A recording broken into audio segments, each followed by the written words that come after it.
Unlock the power of interrogative adjectives. Hello, language learners.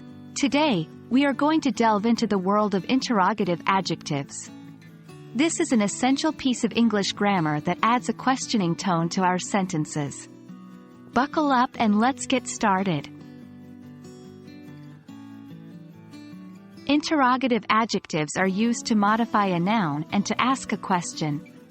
They are quite simple to understand and use because there are only three in the English language: which, what, and whose. These adjectives are always followed by a noun or pronoun, which they modify.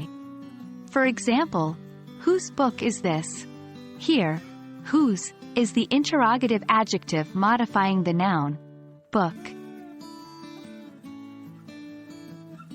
Which is used when the choices or options are known to the speaker. For example, you might ask, which movie do you want to watch?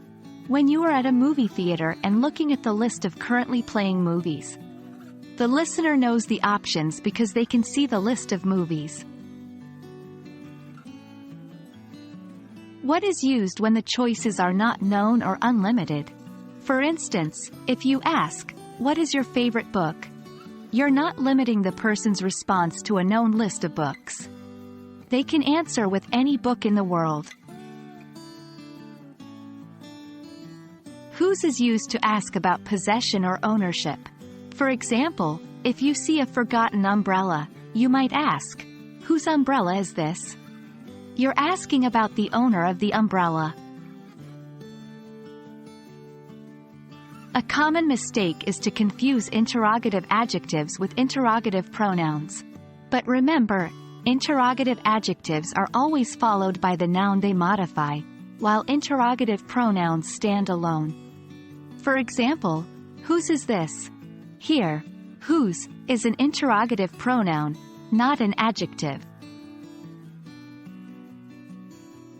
Understanding and using interrogative adjectives properly can greatly enhance your ability to ask questions in English.